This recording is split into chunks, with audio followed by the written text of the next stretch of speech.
So I'm an iconographer. There's going to be slides rolling while I give my talk. The first 10 slides or so will be images of the church that I'm painting in Greenville. So sometime in the next decade or so, you can stop by and see. It looks like there's stretched out up there, but so there'll be just images of iconography rolling, and I'm going to talk, and we'll get more specific as we go. So iconography is another fancy Greek word, which simply means something like image making. And it's something that humans do and have done for as long as we can tell. You can look back to cave paintings, all the different dwellings and temples people have had throughout the ages. In the Bible, it talks about the iconography that God commanded Moses to include in the temple for worship, images of angels and things. The early Jews had iconography in their temple, and Christians continue to have iconography throughout their culture. And our culture has plenty of iconography. If you think about what pictures are on your wall at home, maybe pictures of your family, the special events that happened, or the things you see driving around town, posters and buildings and billboards, is all iconography of its own kind. And as the advertisers know that make those images, the images that we surround ourselves with change our attention and shape the way that we experience the world. So this kind of iconography is Orthodox Christian iconography is considered a sacred art, which means it's art set aside in service of our life of prayer, our practice of worship, our spiritual life. And so sacred art is a term that includes a number of disciplines. It includes the design of buildings like churches, but also things like a baptistry or a holy well, the design of buildings and all the furnishings that go into it, like an altar table, for example. It includes the music of our hymns and the poetry of our prayers, even the vestments. There's bell ringing, a whole variety of things could be considered sacred art. And iconography works together with this whole array of sacred arts to create an immersion into the gospel story and into the pattern of the relationship of God and man. So probably the point that I want to kind of get into our mind during this talk is to picture the difference between what I've just described and the way we think about art in our culture usually. We tend to think of art as something that you approach as a spectator, or as an audience. So I'll say, here's the art, and here's the person looking at it or encountering it, and they're face to face, creating a kind of closed circuit between me and the work of art. And I'm looking at it, and it's showing me something, or it has something to give, and I'm receiving that something. And this is, so think about going to a play or a concert, or watching a movie or watching a television show, or even something like listening to a song, reading a book, looking at pictures in a gallery, or even nowadays church services can be like this, where or a sermon where there's an audience and they're looking at the thing, and there's it's kind of the question, what is it saying to me, or how does it make me feel?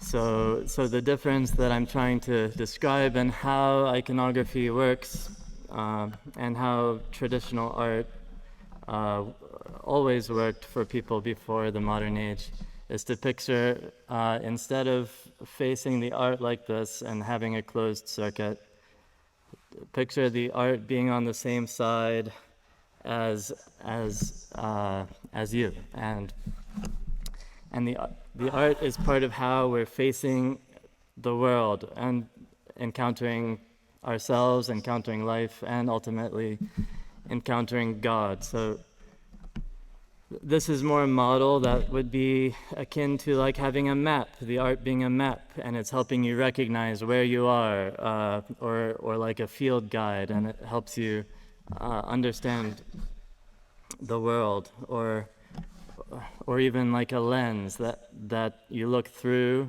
to see reality more clearly. So Orthodox Christians have iconography and the other sacred arts, both in our homes and in our daily life, and kind of it comes to a full climax at the church during liturgy. As part of our lives, that's there to it reveals the world as a communion of love between God and man. And this view is the deepest and the most true and the most beautiful view of the world, of ourselves and of our neighbors, that you can have. Now that you've seen some images and got a sense, I'll talk a little bit about how iconography does this. The main thing to think about when you see it, you probably notice it has a certain look to it. And these images are from many different centuries and many different lands, but they have some things in common. And the main thing, if you're trying to look at iconography and wondering why it looks the way it does, the main thing to think about is basically what I've described up until now, that these images are made especially for attention to pass through them, not to stop at the image. That's kind of a difficult concept, but I'll keep describing it a little bit. That this is an idea I just as I work on making these images in the church, I think of it as flow. So, I'll paint and stand back. Like, is this flowing? Especially I'll look at what I'm working on during the liturgy and see, is this somehow catching? Is it catching? Is something gummed up in the works, or is it flowing? So one example of this is you'll see that iconography tends to not be very three-dimensional. It has a little bit of form, but it's not trying to make things look, kind of create the illusion that something's really there in a three-dimensional kind of way. You can picture how that might catch your eye and sort of grab your attention in a way that so we make the images a little more on the flat side. And especially we don't tend to see icons that have space that goes back in perspective, like you might see in Renaissance painting or any kind of realist painting. You don't want there to be a sense that somewhere in there there's a separate space where something is going on. The icons they want to share your space and keep it so that your eyes and your whole sort of attention stays right where you are. The eyes in an icon, I'm sorry, these are stretched to fit the space. I didn't expect that, but the eyes well, I'll talk about the face first. The face, you'll see they don't have little smiles like we're kind of used to in our culture. The facial expression tends to be a very kind of open. The expression on the face needs to have room for whoever's showing up in front of this icon. So people come in to a church or stand before their icons at home at every different point in their life, times when they are joyful and grateful, times when they're sorrowful, grieving, in times of trauma, during weddings and funerals. And in terms of flow, you can imagine if you come in, let's just say you're grumpy, and you come in and the icon is smiling, immediately the flow is broken, right? So the eyes and the icon will also, you'll see they don't create a real locked-in kind of eye contact, which you can do. It's not so hard to do when you're painting, make eyes that lock you into eye contact.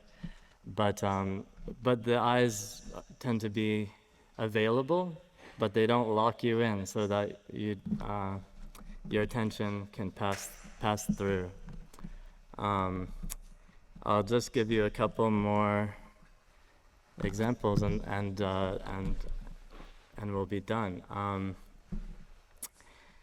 The placement of icons in a church is done in a way that creates this kind of participatory flow as well. So, for example, we might have the icon of Pentecost, where the disciples were given the Holy Spirit and sent out into the world. It might be placed directly above a door going out into the world. And just as you participate and you see it, and perhaps that you hear a hymn about this, and you walk out that door, it's interpreted the act of going out, and it does something to your attention as you enter that next space. Right now, I'm about to start painting fathers of the church, so like some of the disciples of the apostles and their disciples standing around the altar in our sanctuary. So the wall there is round, and there's figures standing around the altar. And so when you look in there, you'll see the priests of our church, Father Marcus, and standing there, but they continue into this lineage of disciples that continue back to Christ. And that kind of placement of things, kind of on the grand scale, is what we call programming, what iconographers call programming, where we decide what goes where, and it relates in to the shape of the building and to the way we move through the building. Let's say we have the birth of Christ here and the resurrection here, and those two images will talk across the space to each other and connect to the hymns and prayers that we're saying below, and all together creates basically a womb in which we're formed according to the pattern of the gospel.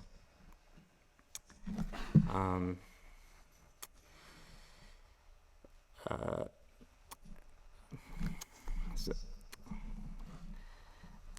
I think that's enough to say about iconography for right now. So thank you very much.